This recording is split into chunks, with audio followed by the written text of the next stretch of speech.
Pinoy siguro ang isa sa pinakamagaling manggaya. Naniniwala kayo doon? Pinoy po gaya-gaya. Although actually, ang pinakamagaling manggaya talaga mga Chinese. Okay? Pero in a lot of ways, siguro kung nakapanood na po kayo ng mga singers na ginagaya yung pagkanta ng isang sikat na singer, iba kapag mga Pinoy dyan magaling. Diba? Parang gayang-gaya nila yung boses, parang galing talagang kaboses niya yung singer na ito.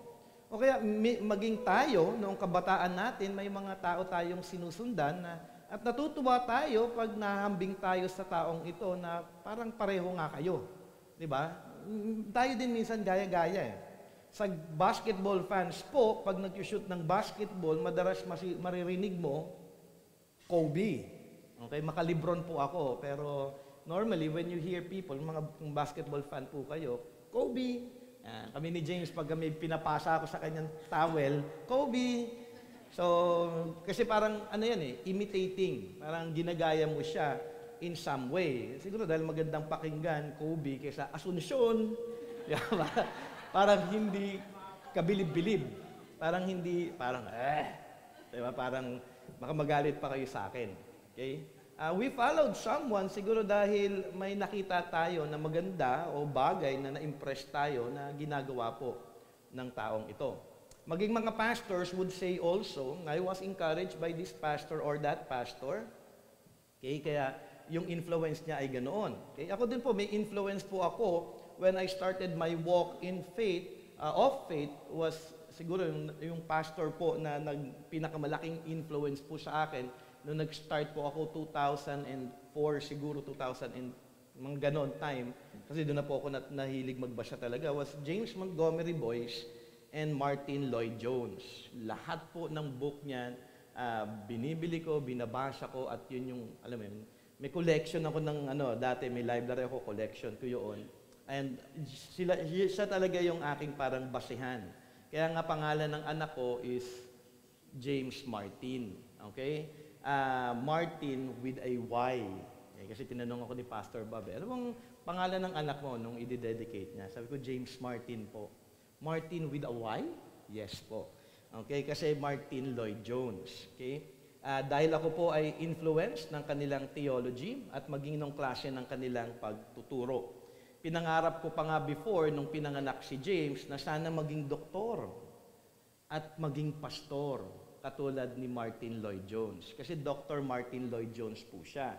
Siya po ay licensed doctor na iniwan po niya yung kanyang profession to become a pastor. And he is one of the great preachers po before. Okay? Kayo din po, for sure, maybe following someone. Siguro ginagaya nyo pa siya kapag mag-isa kayo, kunyari, pag nasa banyo. Kakanta kayo, parang feeling ninyo. Diba? Kung singer, gagayahin nyo kung paano siya kumanta, kahit na ang layo talaga ng boses mo sa kanya. Okay?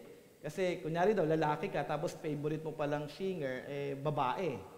So, medyo mahirap talaga yon. Okay? Kung artista, most of the time, gagayahin mo siya kung paano manamit, paano mag-makeup, paano suotin yung damit, yung isa naka-tuck-in, yung isa naka-tuck-out. Yung mga Korean style eh. Ginagaya mo yun, you follow eh. Okay, parang nagtatawa na. Parang guilty kayo sa marami yung ginagaya sa mga di ba? Obvious po yan. Well, actually, wala naman pong masama sa bagay po na yun. May mga bagay na in some way, susundan ninyo ang kanilang mga ginagawa. Iinom lang po ako. Hindi ko alam kung nagbibinata lang ako.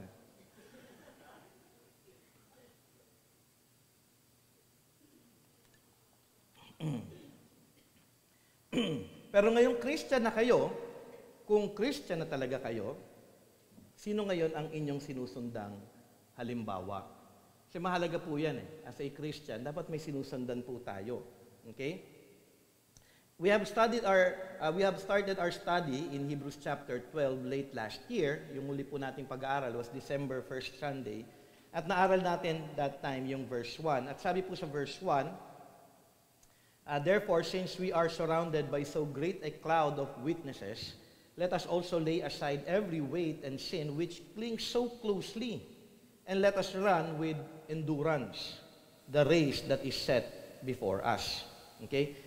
Konting summary lamang po para at least makuha po natin yung context po ng Hebrews chapter 12. Pagkatapos po na ibinigay ng writer ng Hebrews ang example ng Old Testament people, okay, sila yung tinutukoy na great a cloud of witnesses sa Hebrews chapter 11, para ma-encourage po sila sa kanilang lakad bilang isang mananampalataya dahil yung mga sinulatan na ito ay dumadaan sa maraming persecution. Sinasabi dito ngayon ng writer, inyong tignan ang kanilang pananampalataya, sundan ninyo ang kanilang buhay. At makikita po natin in our study ng Hebrews chapter 11, we saw kung ano po yung faith nila. Anong klaseng faith meron po yung mga mananampalataya o yung mga tao na nasa Old Testament. They believe, they trust, they obeyed. Yung po yung importanteng bagay na maganda na maging bit-bit po natin sa Hebrews chapter 11, kung anong klaseng faith po meron ang mga nauna sa atin noon. They believed, they trusted God, and they obeyed God. At verse 1, may example pa rin dito para sa atin. Natin daw silang sundin.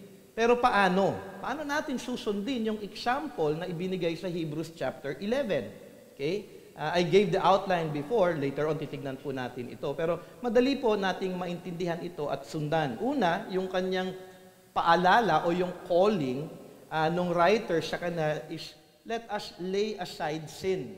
Okay, yun po yung ating nabasa doon sa verse 1. Let us also lay aside every weight and sin which clings so closely. Ang panawagan po na ito, kung gusto nyo lumakad ng tama at tunay na lumalago sa Panginoon, inyong talikuran na ang kasalanan. Mga kasalanan na nagpapahina sa atin at nagiging hindrance para sa ating paglago.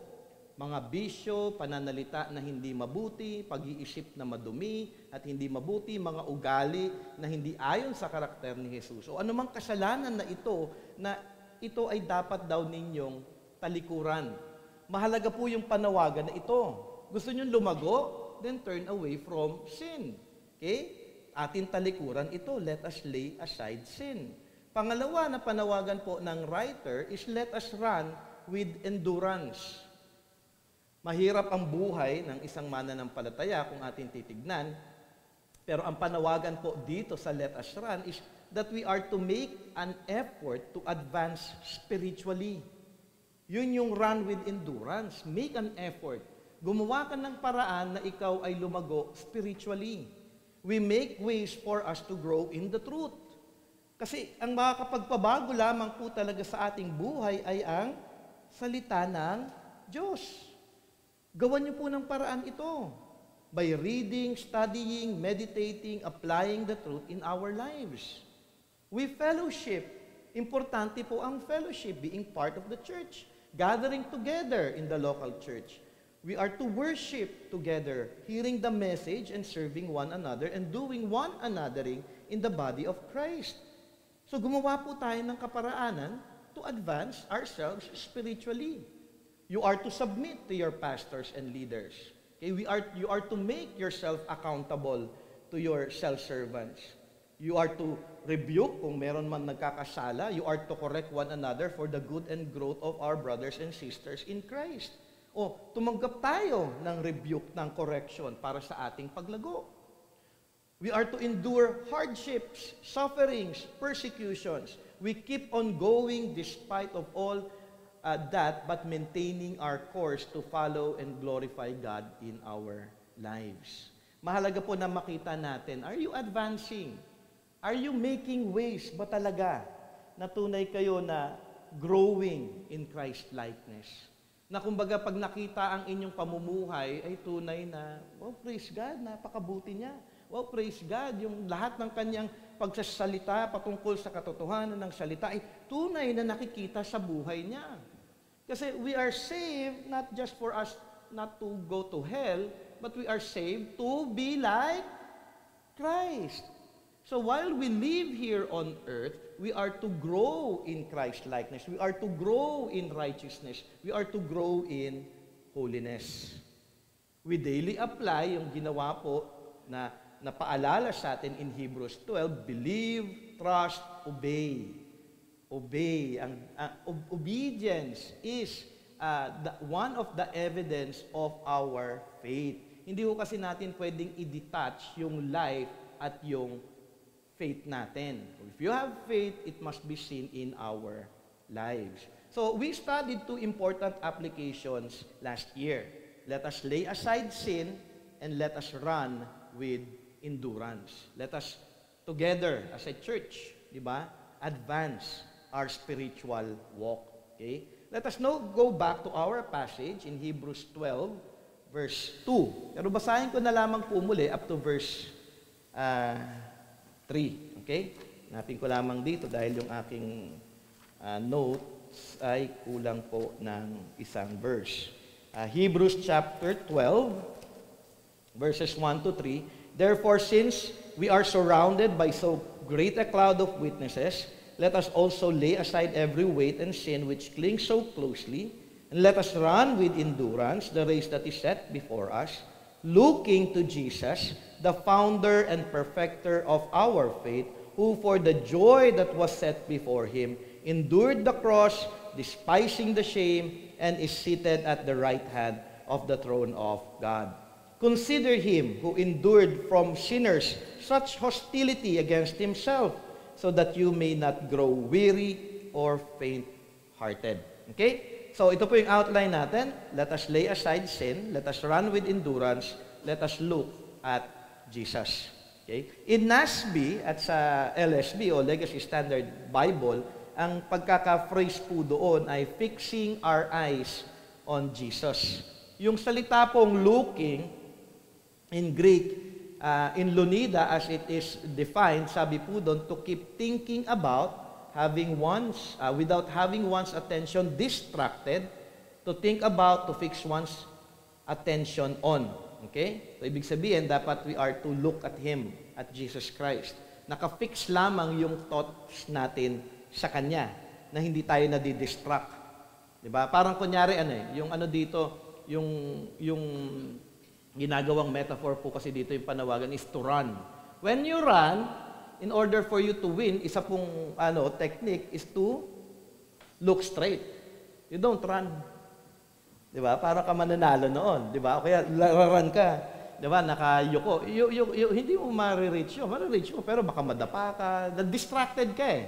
'Di ba? Hindi ka tatakbo na parang Ang focus mo yung finish line. Takbo ka ng pinakamabilis mo para ma-reach mo yun, you focus on one thing. And that is to finish the race. So, ganun din tayo. Because we are now in Christ, we run the race here, but we are to fix our eyes on Jesus. Not on anything else, kundi ang ating Panginoon lamang.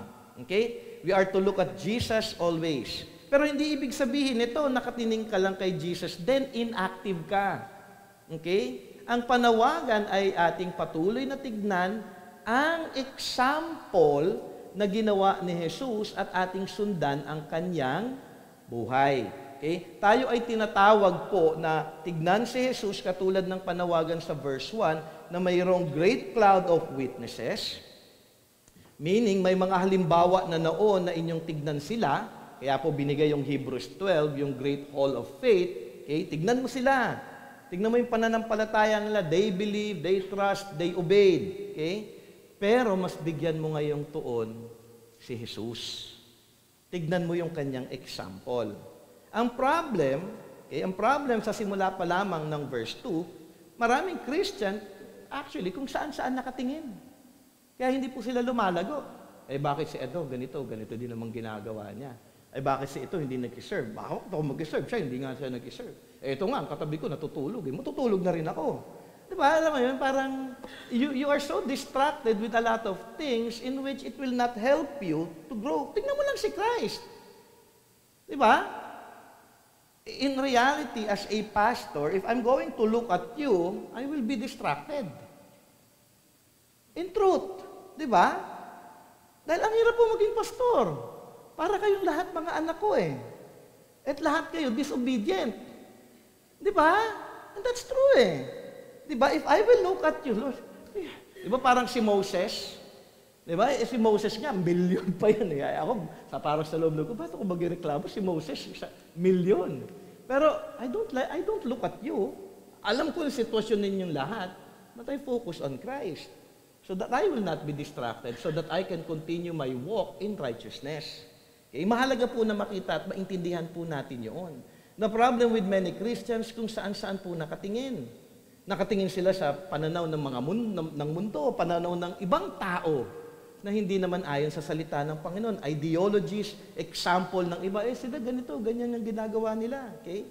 Yung buhay ng taong ito, ganyan. Okay? Nakatingin sila sa mundo kaysa sa ating Panginoong Jesus. At makikita ito sa klase actually ng inyong pamumuhay kung sino talaga ang sinusundan mo. You cannot fool me, nor especially you cannot fool God. You cannot mock God. Sabihin mo, no, I'm following Christ. Then look at your life. Hindi ko kasi pwede na bukang bibig lang na sasabihin mo, I'm looking at Christ, I'm following Christ's example. Okay na yon. Kasi minsan ano na tayo nahuhulog na tayo sa profession lang. Kasi minsan ang akala natin, when we profess, yun ako. No, it must be seen in life. Okay? Kung ang panalita mo ay makamundo, then ibig sabihin, hindi ka nakatingin kay Kristo Jesus. Makamundo ka. Kung ang tuon mo ay makasarili, then makamundo ka. Kung puno ka ng yabang, makamundo ka. Kung ang priorities mo ay sarili at hindi ang kapwa, then makamundo ka. Makikita ang ating tinitignan sa klase din ng ating buhay. Kaya ating tignan palagi ang ating mga sarili. Kaya nga palaging may paalala si Paul Di ba? Check your faith. Test yourselves if you are in the faith. Hindi ho kasi profession of faith lamang. Kasi you will be fooling yourself, telling yourself na hindi, alam ko naman Christian ako Pero anong buhay meron ka? Di ba? Ito actually yung konteksto ng mga Hebrew Christians at that time. May persecution at that time at sabi ng writer, huwag kang tumingin sa mga nagpe-persecute, huwag kang tumingin sa sitwasyon mo na puno ng suffering o mahirap. Tignan mo ang halimbawa na ibinigay ko sa iyo sa chapter 11 at ngayon yung ultimate na tignan mo ay ang example ni Jesus Christ. Di ba ang tema ng Hebrews? The supremacy of Christ. He is supreme. Siya ang kataas-taasan sa lahat. Ngayon sabi dito ng writer, kung may example ka na susundan, huwag mong sundan ang mundo, kundi sundan mo si Kristo Jesus. Dahil sabi niya sa mga Hebrew Christians at that, si Jesus ay dumaan din sa maraming suffering at persecution, pero siya ay sumunod pa rin sa ating Panginoong Diyos. So look at the example of Jesus Christ. Hindi ito parang I'm looking at Christ. Hindi. Hindi inactive. Active. Okay? Active way. Okay? Sabi nga, para makita po natin ito, sabi po sa ating passage, looking to Jesus, the founder and perfecter of our faith. So dalawang bagay po yung ating titignan dito. Jesus is the founder and Jesus is the perfecter of our faith. So, Jesus is the founder. In Hebrews chapter 2 verse 10, sabi po doon, for it was fitting that He, for whom and by whom all things exist, in bringing many sons to glory, should make the founder of their salvation perfect through suffering. So dito sinasabi na yung founder actually, kung saan nagsimula ang ating faith, it is through Jesus Christ, Archegos. Okay? Yung po kung meron ka mang pananampalataya, ang pananampalatayang ito ay nagmula kay Jesus. Sabi nga ni John MacArthur, and I quote, he said, He is the pioneer or originator, the one who begins and takes the lead. Jesus is the author, the originator of all faith. He originated Abel's faith and Enoch's and Noah's, as well as Abraham's, David's, Paul's, and ours. The focus of faith is also the originator of faith. So, alam natin ito madali lamang kong intindihin, na yung faith natin, hindi ito nanggaling sa atin. Ito ay galing kay Kristo Jesus. Siya ang nag-originate, siya ang nagbigay sa atin ito, siya ang kumilos sa atin. Yes, kay Jesus nagsimula, nanggaling ang ating pananampalataya, hindi ito sa ating nagawa o sa ating sarili. Pero dito sa Hebrews chapter 12 verse 2, in contrast with Hebrews chapter 2:10, ang panawagan ng writer ngayon dito sa Hebrews 12:2 ay tignan si Jesus bilang supreme example of faith. Kung may pananampalataya na ipinakita ang Old Testament people, maganda ang kanilang example, ating sundin sila, pero ang pinaka-example na ating tignan ay si Jesus. Anong example ang aking susundan kay Jesus? Siguro yun yung magiging question nyo. Okay, kung si Jesus Christ ang example na aking titignan at susundan, okay, anong example ito? Siguro una, ang example ni Jesus ng kabanalan. Sundin natin yun. Kung sinasabi mong you have faith, then follow His life of holiness. Hebrews 4:15, sabi dito, for we do not have a high priest who is unable to sympathize with our weaknesses, but one who in every respect has been tempted as we are, yet without galing ni Kristo. Yun, supreme example. Yung temptations na pinagdaraanan nyo, pinagdaanan niya ni Jesus Christ. At alam niyo kung sino yung nagtetempt kay Jesus Christ? Si Satan mismo. Si Satan, isa lang yan. Hindi yan, wala siyang capacity to go to, wala dito si Satan. May hinahanap yan na mas malalaking guguluhin. Hindi ako. Okay? Meron dito yung mga dominions niya. Okay? Si Jesus Christ at that time, si Satan mismo. Okay? Ang nagtitempt sa kanya, yet without sin. Siguro ko inyong maalala ang story sa kanyang temptation sa Matthew 4, hindi si Jesus nagpadala sa temptasyon, hindi siya nagpadala sa kanyang sariling kagustuhan, hindi siya nagpadala sa gutom. Sa iba sa inyo, kapag gugutom, galit, di ba? Pagkabusog, galit din. Tataba ako. Di ba? Parang, di mo malaman tuloy, lahat na lang galit. Okay? Hindi siya nagpadala sa worldly pleasure o ino-offer ni Satan ng mundo o katanyagan. All in all, hindi si Jesus nagpadala sa kasalanan at si Jesus ay tunay na namuhay sa kabanalan. If Jesus lived a holy life, then we are to follow His example. Mamuhay din tayo sa kabanalan. Tayo po ay dapat na nakikita ng kabanalan sa ating buhay. Kasi para makita po si Kristo, we are called to shine. Di ba? Paano kung magniningning kung puro ka kasalanan? Di ba? Siyempre dapat mag-shine tayo for Christ if we are following Christ and si Christ nakikita po sa ating pananalita, naririnig yung ating mga sinasabi na godly, okay? Yung ating motives, yung ating ginagawa sa ating buhay, ito ay dapat na nakaayon sa kalooban ng Panginoon. Not only holiness o kabanalan, tignan din natin yung example ni Jesus ng pagtitiwala sa Diyos. He trusted God. Tayo madalas hindi nagka-trust kay God eh. Pag hindi nag-trust kay God, anong ginagawa ng tao? Maging Christian anong ginagawa ng isang Christian na hindi nagka-trust kay God? Nagka-trust na sa sarili. But Jesus Christ's example of trust is supreme. 1 Peter 2:23, it tells there, when He was reviled, He did not revile in return. When He suffered, He did not threaten, but continued entrusting Himself to Him who judges justly. No, I trust You, Lord. Nangyayari itong mga suffering sa buhay ko, itong mahirap na sitwasyon ko, Lord, I trust You because You are a faithful, good Father. Hindi mo ko pababayaan.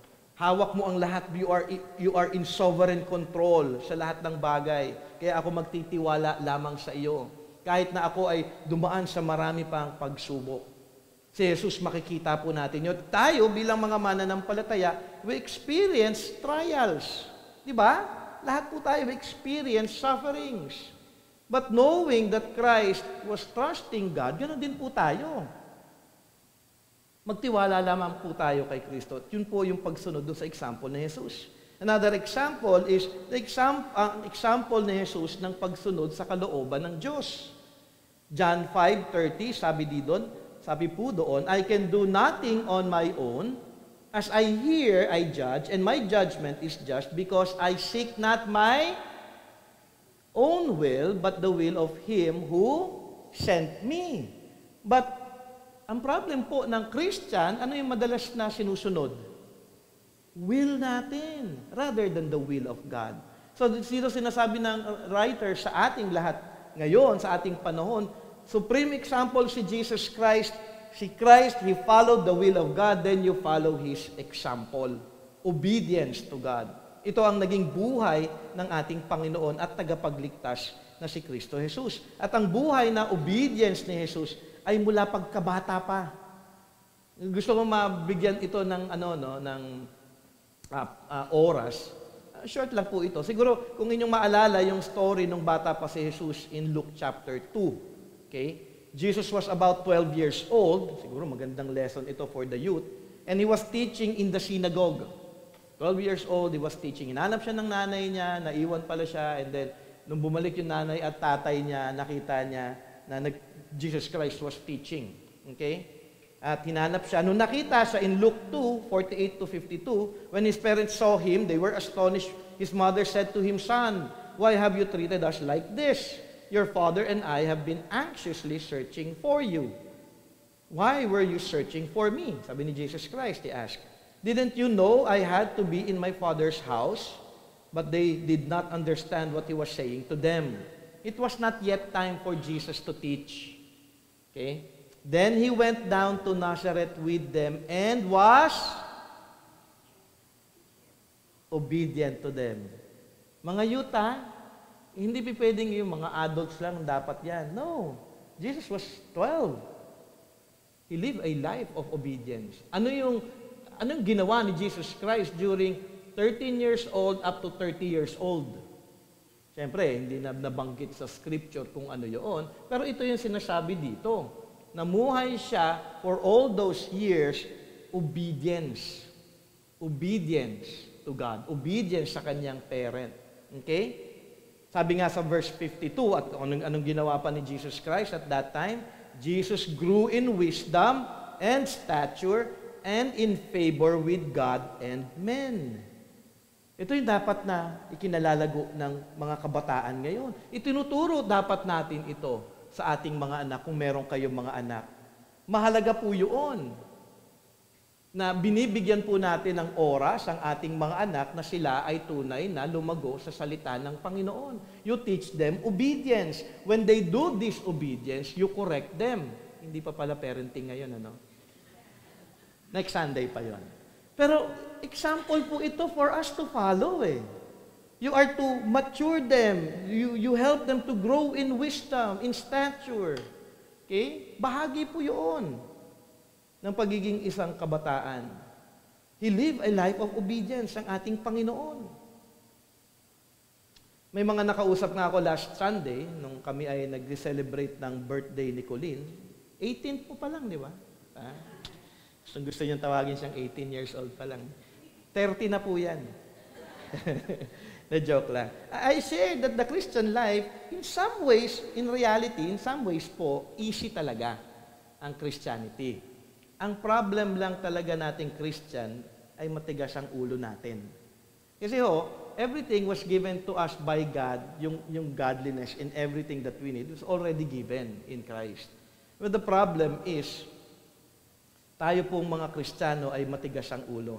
Patuloy po nating sinusunod ang ating mga sarili. Ang nais ng Diyos sa atin is to grow in Christ and to follow Christ. Kaya nga, in-encourage ko yung mga kausap ko that time to truly obey God. You must have a resolve to obey God and to truly die to self. Die to self. Gusto mo mag-isip ng masama, hindi Lord ako mag-iisip ng masama. Gusto mo magalit sa kapwa mo, Lord, hindi ako dapat magalit sa aking kapwa. Susundin ko ang iyong kalooban. Gusto kong gawin itong mga bagay na ito na hindi nakakaluwalhati. Lalayuan mo yung mga bagay na yon. Lalayuan mo yung mga lugar kung saan na ikaw ay matitempt na magkasala. Lalayuan mo yung mga tao na nag-i-influence sa'yo na gumawa ng kasalanan. Lalapit ka sa church. Gagawa ka ng paraan para lumago. You make a way, you make a resolve to obey God. Dying to self. Mortifying self. Minomortify mo yung sin, pinapatay mo yung sin. Mahalaga po na makita natin ang bagay na ito.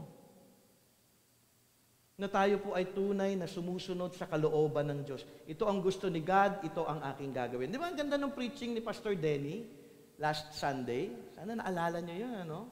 It was real. Sabi ko nga, praise God. Hindi ako nag-preach last Sunday.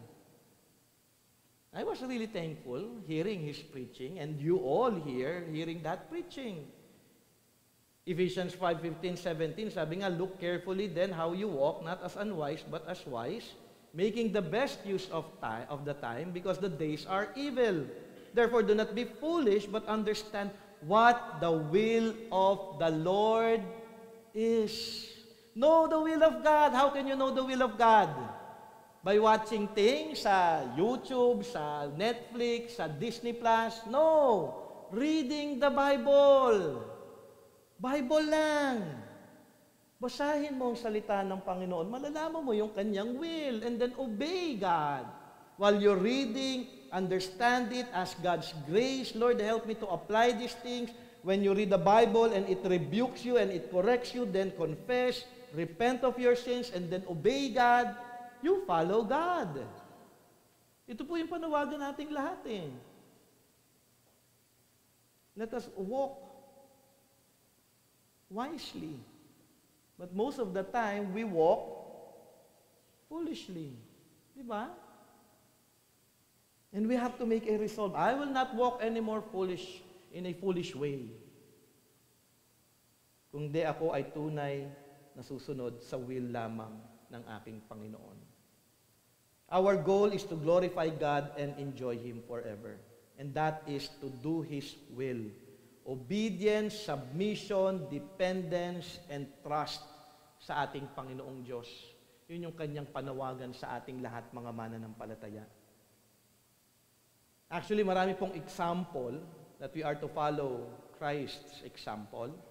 His love, mercy, patience, His kindness, His goodness, His understanding, and all the characters that is perfectly defined in Jesus' life. But one thing that we are to follow is also His commands. If we are to follow the example of Christ, we are to follow also His commands. Mahalaga po yun. Hindi lamang yung kanyang buhay, dahil yung kanyang buhay na exemplify sa pagsunod doon sa lahat ng nakasulat. Diba, dumating si Jesus Christ para kanyang tuparin ang lahat ng nasa salita ng Diyos. Si Jesus Christ bumaba dito sa lupa para maipakita kung ano yung description patungkol sa Diyos, nag-manifest yung character ni God dito sa lupa nung siya ay bumaba. I have a book here written by John Piper entitled, actually, What Jesus Demands from the World. Niretitle po ito. Kasi mas parang sabi ko nga, what Jesus, parang nung binili ko to before, parang hindi, okay naman, pero mas maganda sanang mapalitan. At tamang-tama, niretitle ni John Piper. Okay? Sabi, ang bagong title po nito, and you can download this in PDF sa Desiring God for free. Okay? So lahat kayo pwede nyo pong mabasa ito. Okay? Ang title na po nito, ng book na ito is All That Jesus Commanded, The Christian Life According to the Gospel. Ano ba yung life ng isang Christian? Ano ba yung commands? Pag may command, di ba inaral natin yun before? Okay? May indicatives. Indicatives are truths. Fact, katotohanan. So may nire-reveal na truth and then merong imperative. Pagka may imperative, anong ginagawa sa imperative? Sinusunod. Pagka may imperative, hindi mo sinunod, anong tawag doon? Sin. Okay? So, may command si Jesus. All that Jesus commanded. Pagbibigay po ako ng ibang mga example po dito ng kanyang kinumand. Actually, there are 50 commands. Okay? Na magandang maisa-isa natin. Because demand number 1, you must be born again. If you're not a Christian, you must be born again. This is a command. Hindi ito suggestion. It is a command. For you to be saved, you must be born again. You must come to faith in Jesus Christ. You must repent of your sins. Okay? Demand number 2, repent. Okay? If you have repent, keep on repenting because the Christian life is a life of repentance. You are to confess, pray, and repent. You are to come to me, sabi ni Jesus Christ. You are to believe in me, love me, listen to me, abide in me, take up your cross and follow me. Okay? Rejoice and leap for joy. Okay? Do not be anxious. Worship God in spirit and truth. So marami po mga commands ang ating Panginoon na dapat nating sinusunod. Isasahin po natin yan. At magagawa natin yan through the Holy Spirit's help. So we can see Jesus Christ came here as our example that we are to look at.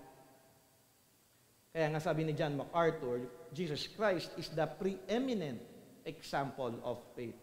The writer encourages them, calls them to look at Jesus and follow His example. Ito din po ang panawagan natin ngayon bilang mga mananampalataya.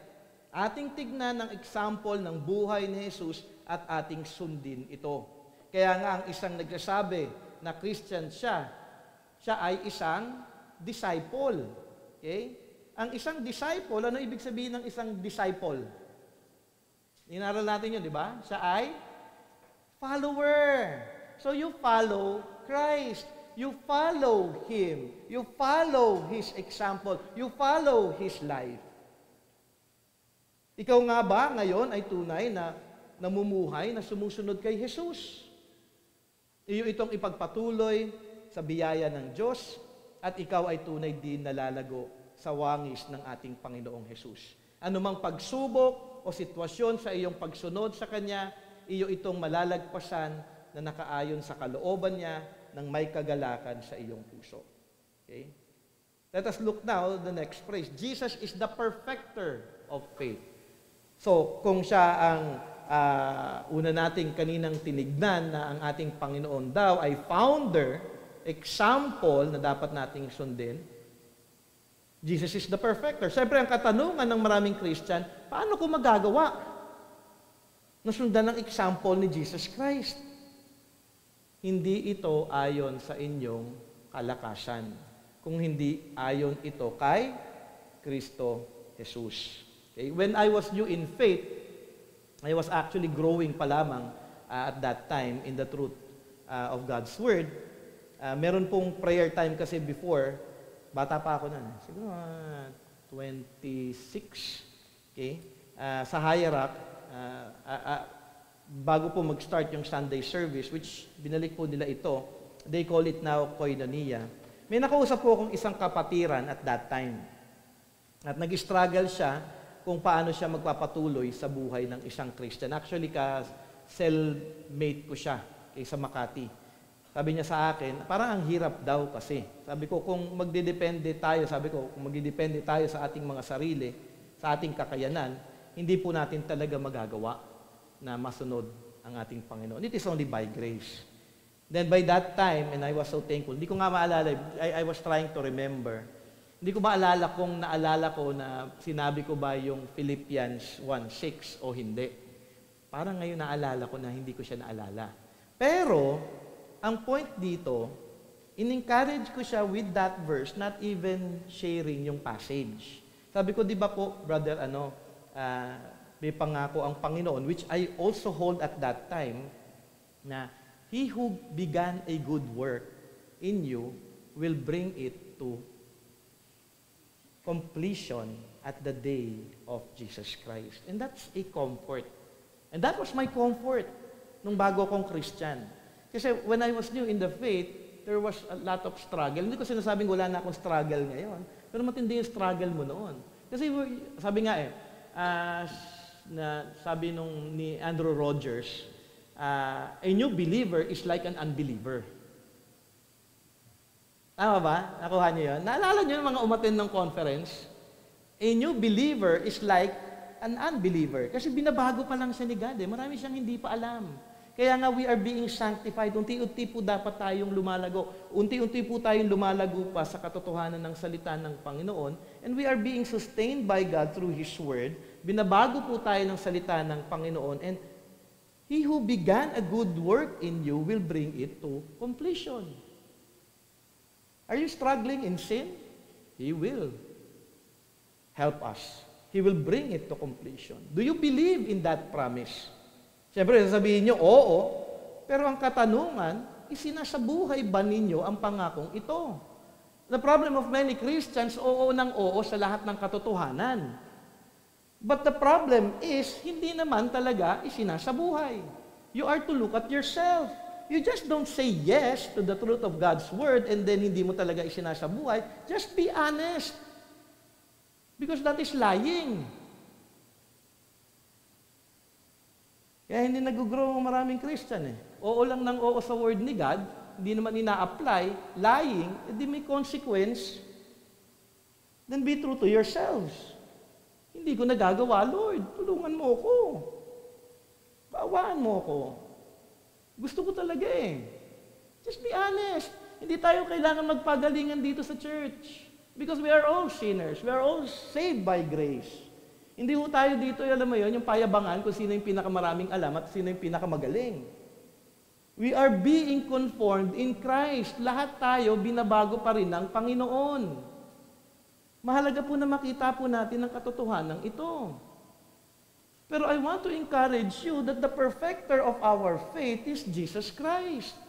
You look at His example. You follow His example. Mahalaga po itong katotohanan na ito.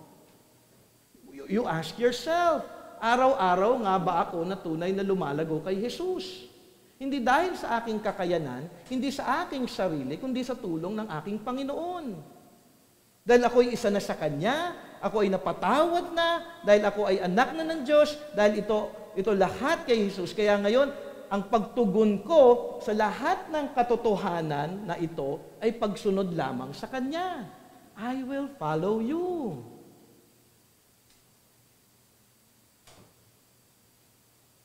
Kaya ako, I was really encouraged at that time. Isang pangako na ibinigay din ni Jesus sa atin ay sa John 14:15-16. If you love me, you will keep my commandments. Yan ang palaging question eh. Mahal mo ba si God? Oo naman! You look at your life. Diba? Because every time you disobey any commands of God, it shows that you do not love Him. Love ko siya. Hindi. Every disobedience is a showing of not loving God.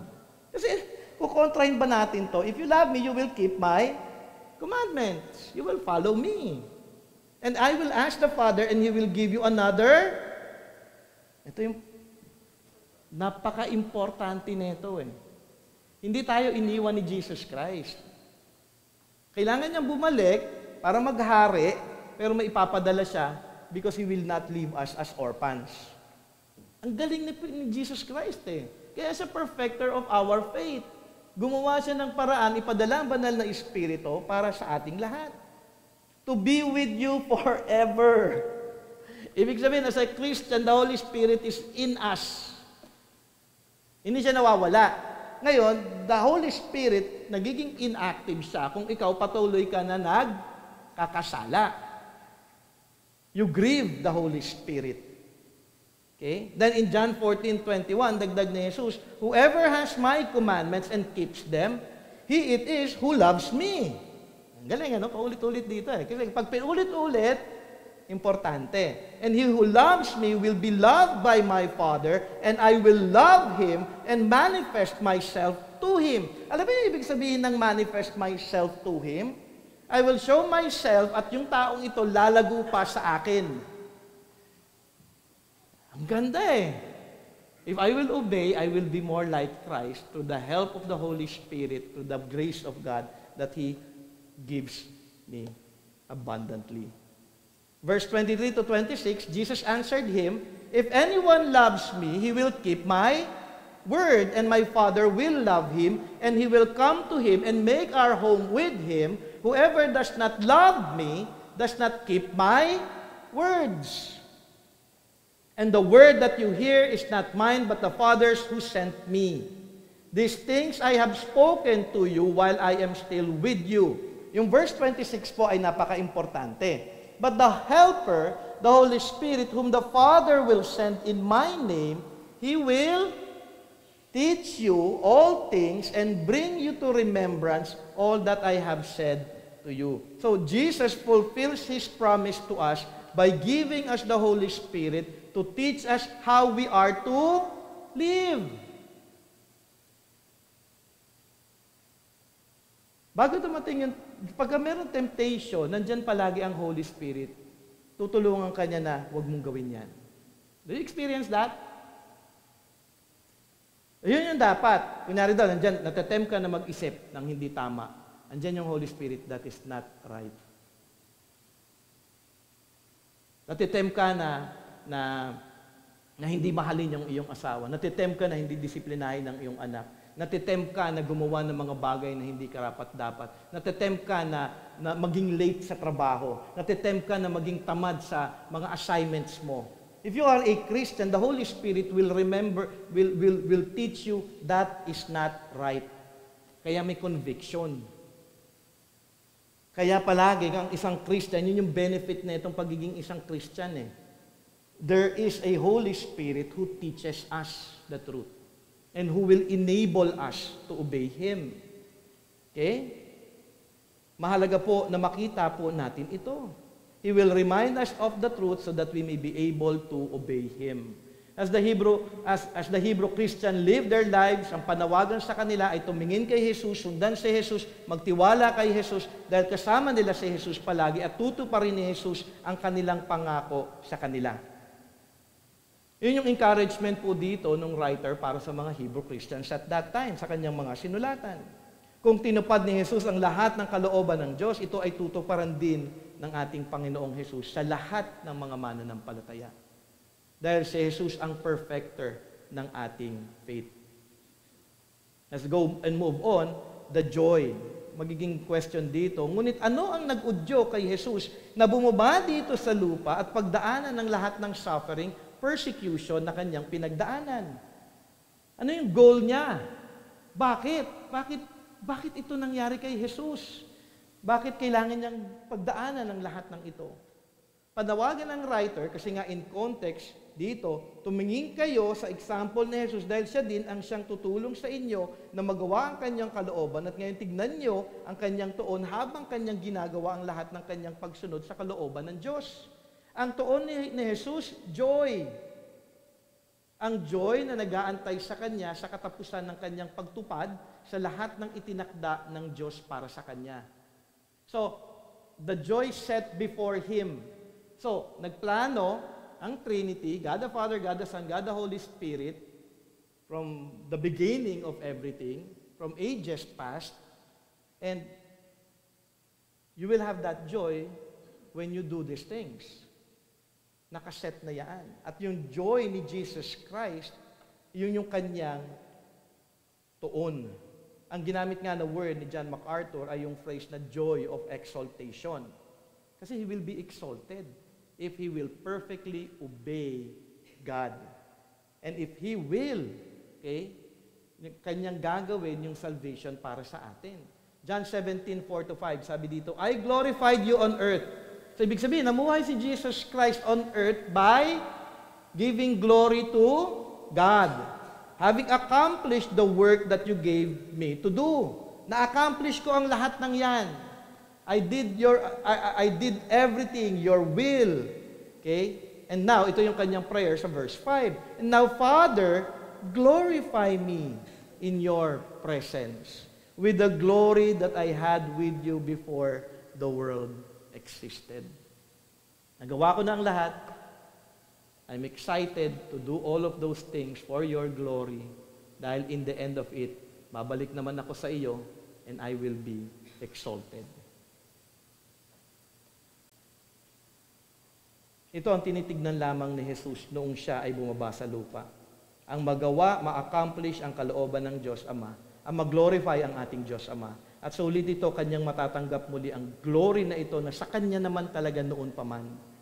Tayo mga Christian, we obey not because para makapunta po tayo sa langit. Automatic na po sa atin, actually, if we are Christians, when we die, we will be with the Lord. Okay? We run and endure sufferings in obedience to God because our joy is to glorify His name. You go through sufferings with joy. Bakit? Kasi para mag-glorify natin si God. Yun yung nais ng Panginoon sa atin. Do you have that joy in glorifying God? Do you have that joy na may pagsunod ka talaga sa Kanya? Alam mo yun, hindi ka tamad, gumigising ka ng maaga, ginagawa mo yung dapat mong gawin, mga responsibility sa bahay, responsibility ng isang nanay, responsibility ng isang tatay, responsibility ng isang estudyante, ng isang anak. You are doing all those things not for you to go to heaven, but because I want to glorify God. Alam mo, when I wake up in the morning, ano yung unang-unang madalas na naiisip natin? Matulog ulit. Di ba? Lalo na kapag maaga kang nagising. But ako, alam mo, pag nagtagal ako actually sa bed, may guilt kagad ako Ano yung unang pumapasok sa isip ko? Laziness. Kaya magkipray na ako niyan, Lord, what I'm feeling right now is laziness, and this does not glorify your name. Lord, help me to stand up. Help me to do all the things that I have to accomplish at home. Help me to study your word. Help me, oh God, have mercy. Lord, have mercy.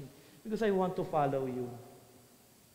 Yun yung joy mo And then, kapag nagtrabaho ka na, masaya ka. Hindi yung nagagalit ka habang naglalaba. Bakit ba nagtampisaw to sa putik? Di ba? Yung parang, bakit ba ito ganyan? Di ba? Kumain. Puro oil. Hindi pa naman joy ang gamit ko. Bareta. Anyway, kaya nga, when you wake up, following God, not being lazy, when you do your job, when you do your responsibility, there will be joy because you know that you will glorify God when you obey Him. There's joy in all of those things. There is joy kay Christ when He was healing, when He was teaching, when He sees people na napapalaya sa evil spirit.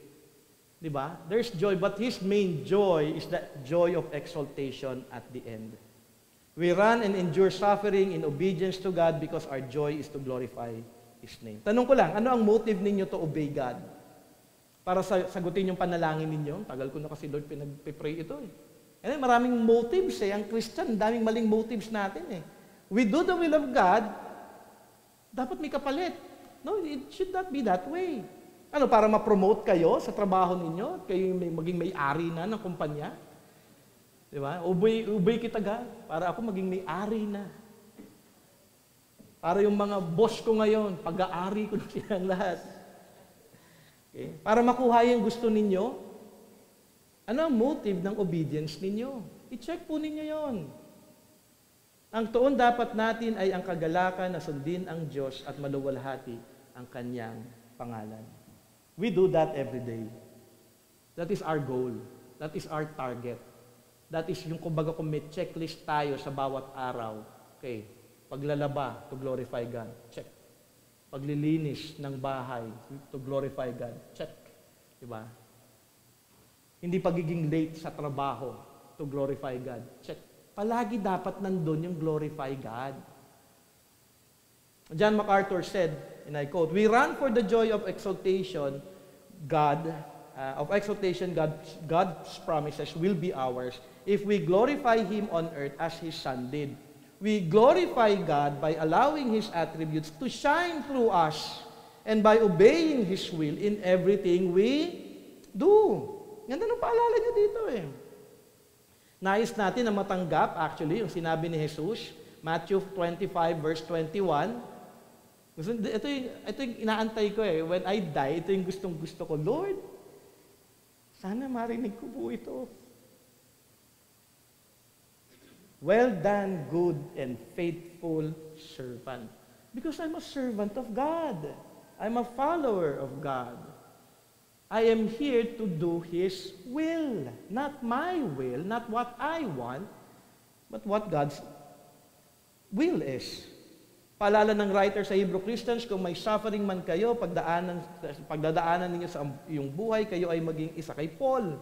Sabi sa Philippians 2:17, even if I am to be poured out as a drink offering upon the sacrificial offering of your faith, I am glad and rejoice with you all. May joy ba? We look unto Jesus and His joy in obedience to God despite of all the sufferings. Yung joy na ito, hindi po simple yung joy na ito. May kasama po ito na sabi nga, endure the cross. Jesus endured the cross. There is joy even at death because it was obedience to God and to fulfill for us the promised salvation. Kaya may paghihirap man, hindi ito makukumpara sa suffering ni Jesus on the cross. Tayo mga Christian dito, kung makapagreklamo suffering, Jesus Christ died, endured the cross. He obeyed God.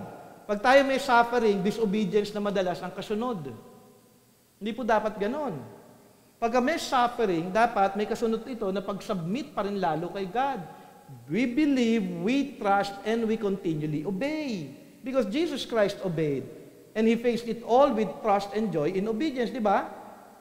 So, do not be discouraged kung may suffering, kung may trials. Ano sabi sa James 1:2-4? Count it all joy, my brothers, when you meet trials of various kinds. Maraming trials. For you know that the testing of your faith produces steadfastness, and steadfastness have its full effect, that you may be perfect and complete, lacking in nothing. There is joy in trials because it is an opportunity for us to be one with Christ, to grow in Christ, and to glorify God as we face trials of many kinds. So yung trials, binibigay ni God so that we may be sanctified, to be more like Christ. Hindi natin nalalayuan yung trials. Ang problem, a lot of Christians, pag may trials, ang ginagawa, escape. Escapism yung nasa isip. Ay, dapat mawala ako dito sa trials na ito.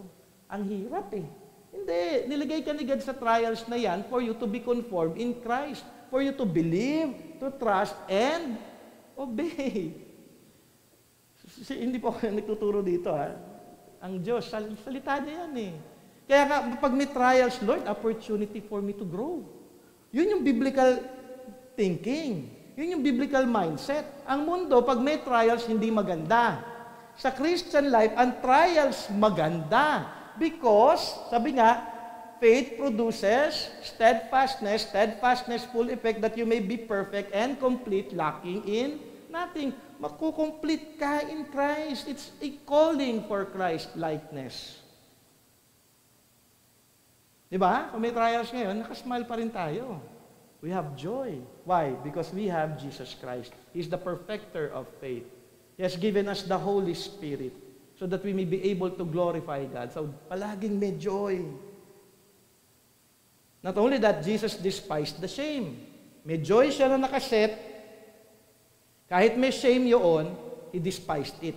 Hindi naging hindrance sa pagsunod ni Jesus Christ ang kahihiyan ng kanyang pinagdaanan. Hindi katulad ng maraming Christians, ashamed of the gospel. Ashamed sa maraming bagay, maging ito man ay patungkol sa pagsunod sa Diyos. But Jesus did what we cannot do, despising the shame. Hindi na hinder ang pagbibigay kaluwalhatian ni Jesus sa ating Panginoong Diyos. Hindi po, nakakahiya po yung ginawa kay Jesus Christ. He was crucified. And then He was naked, crucified. Wala pa siyang kasalanan na ginawa. Alam mo yun, napabilang siya sa mga sinners. Di ba pag may sin kayo, ayaw na ayaw niyong malaman? Tinatago niyo, hiyang-hiya kayo. Alam niyo ba yung pag-march at pagbuhat niya ng cross, ay pagpapakita na ito, napakamakasalanan pala na itong taong ito. He was despising the shame. Wala yung shame na yan. Kasi, dumaan man ako sa shame, I have my joy of exaltation in the end. In the end, anong sabi?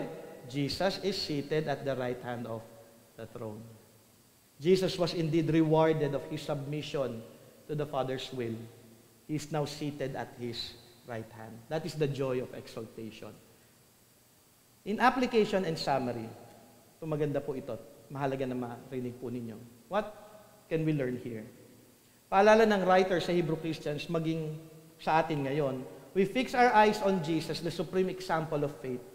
Ating sundan ang kanyang example, manampalataya, magtiwala at sumunod kay Jesus. Sa ating patuloy na pagsunod, may kasama itong pangako na siya din ay ating makakasama upang ating magawa ang kalooban ng Diyos. Ang tuon natin sa pagsunod kay Jesus ay ang kagalakan, joy, in obedience sa pagbibigay kaluwalhatian sa kanyang pangalan.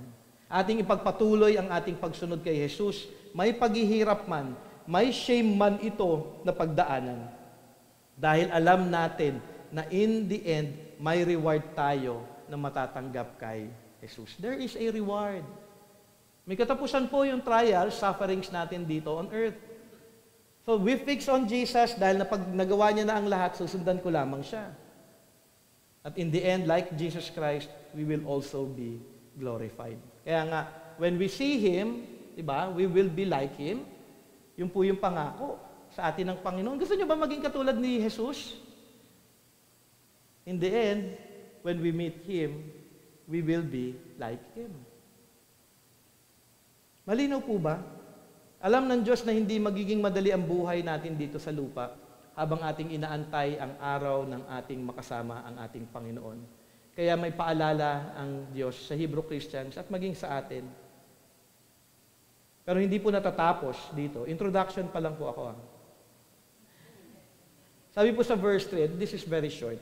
Consider Him who endured from sinners such hostility against Himself, so that you may not grow weary or faint-hearted. Bumabalik lamang dito doon sa calling to fix our eyes on Jesus. So if ever na-encourage kayo sa first 2 verses na ito na inaral natin, dadating yung time madi-discourage pa rin talaga kayo.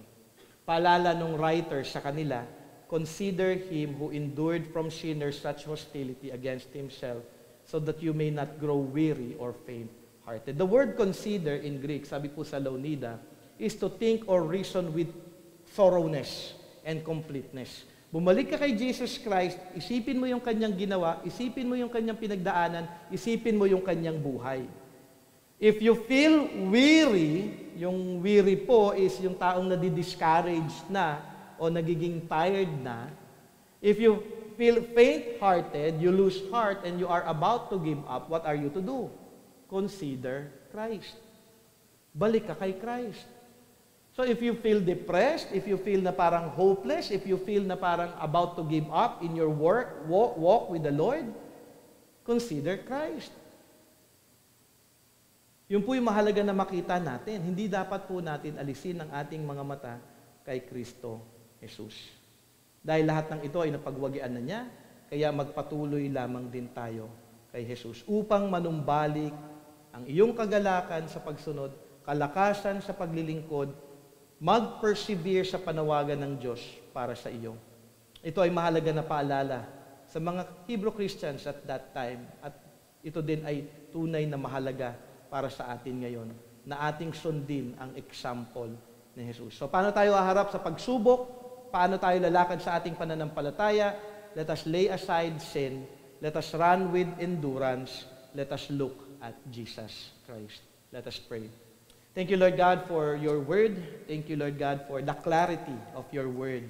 At nawa, Panginoon Ama, yung katotohanan pong ito ay hindi lamang siya na pumasok sa aming mga isipan, kung hindi magtuloy siya sa aming mga puso at magresulta po ito, O Diyos, ng pagbabago sa aming buhay. Salamat sa inyong pangako.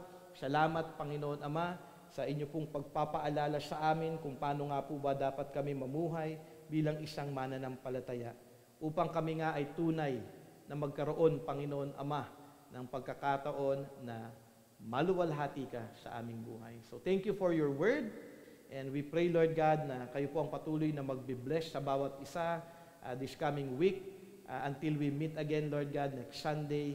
May you be glorified and help us, O God, to truly walk in our faith with obedience, believing, trusting, and obeying you for your glory and for our joy. In Jesus' name we pray, amen and amen. Okay?